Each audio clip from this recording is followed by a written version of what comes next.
Hi there, Chris from TotallyEV, and here doing a dedicated audio review of the VW ID.5. If you want a detailed review of the vehicle itself, do check it up on your pop banner, down the description below, or indeed in the pinned comments. Now, in terms of its audio configuration, you have got 6 speakers that output 140 watts in the ID.5 style.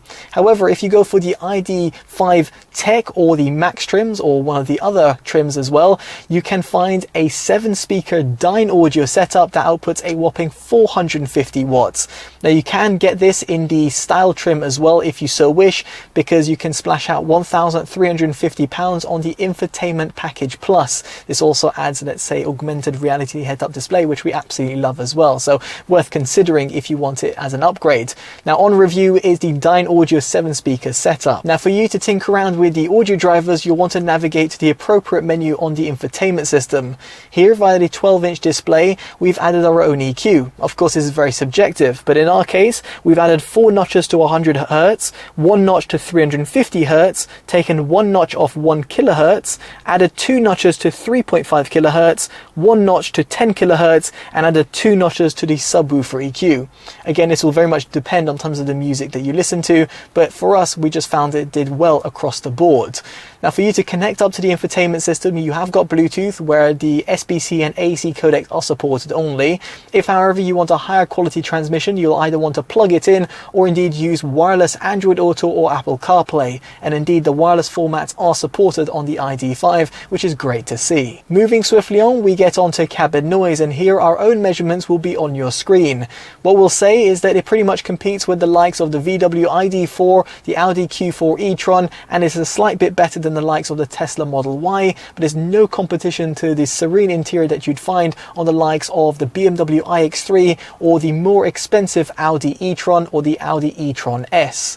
Suffice to say here, it will be okay, and you will hear a little bit of tire noise creeping in at the front of the cabin and a little bit of wind deflecting off the A-pillars. Now next up we get on to the sound demo. It's not going to be ideal because it's going to be compressed on YouTube and also using our own microphone, so it won't give you a lifelike experience, but it'll give you a little bit of a taster. We'll be placing the microphone and the camera in 4 separate locations and also playing back Priya J's track, which is titled Like Me.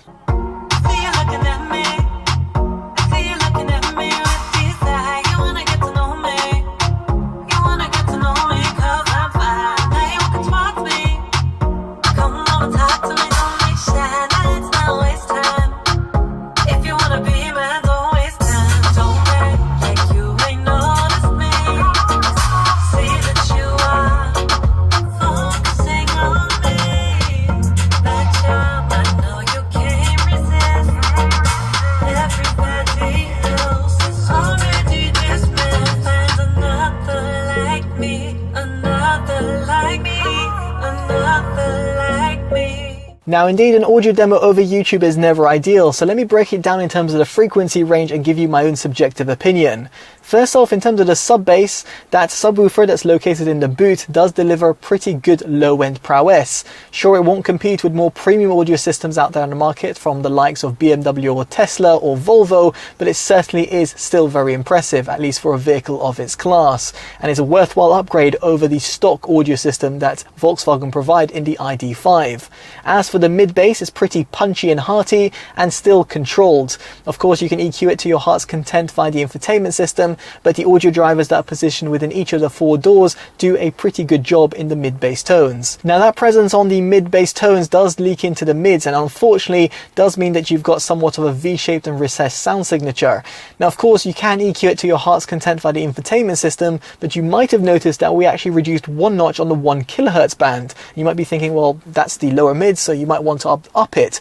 Well, unfortunately, in terms of its default configuration, it gives you a little bit of an artificial sound, and upping it even more means that you're going to get this kind of weird sort of fishbowl effect as well. So really, in terms of getting you the best sort of accuracy in the mid-range, you'll actually probably want to reduce it by 1 or 2 notches. At least that is to our own ears. So it just really depends as to how you like it, but what we're trying to portray over here is that the mid-range accuracy, specifically on the lower mids, is not that great. The upper mids, however, can be EQ'd to a certain degree and are pretty impressive. Similarly, the highs, at least at the front of the cabin, do extend pretty well, giving you a good sort of zingy nature and that toe tapping feeling. However, if you're sat at the back, you'll find that the lack of dedicated tweeters means that it does feel a little bit more subdued. And here, yet again, comparing it to more premium audio systems out there in the market, the VW ID.5 can't quite compete. Now finally we get onto its Soundstage, and here the overall width and depth does feel a little bit closed in comparison to some other offerings on the market, such as from Tesla, BMW or Volvo. Indeed, over here the VW ID.5 only has 6 audio drivers comprised within the cabin. There's 4 at the front and 2 at the rear, and of course there's the 7th, which is the subwoofer in the boot. As for the instrument separation, the same could be said. It's a little bit lackluster, specifically if you're sat at the rear. However, at the front it's not too bad, given the fact that you've got those 4 audio drivers and therefore a little bit better positional cues, but still again will not compete with more premium offerings. Ultimately, what we're trying to convey over here is that if you are contemplating the Dyne Audio upgrade over the stock audio system in the style model, then it's certainly worthwhile doing. As a result here, you'll get a bit more punch and a bit more of that, well, fun sound signature. So as a result, it actually gets our Approved Audio Award. However, in comparison to other systems out there in the market, and therefore if you're a real true audiophile, you might want to consider the likes of the Tesla Model Y, the Volvo XC40 or C40 Recharge, the BMW iX3, or even the likes of the Kia Soul EV, which takes a lot of people by surprise due to its Harman Kardon audio configuration. Now, we'd be intrigued to hear your thoughts of the vehicles that we've mentioned, and of course the VW ID.5 down in the comment section below. And if you've liked this independent detailed review, definitely do drop a like, subscribe and hit that bell notification, all of which would be greatly appreciated.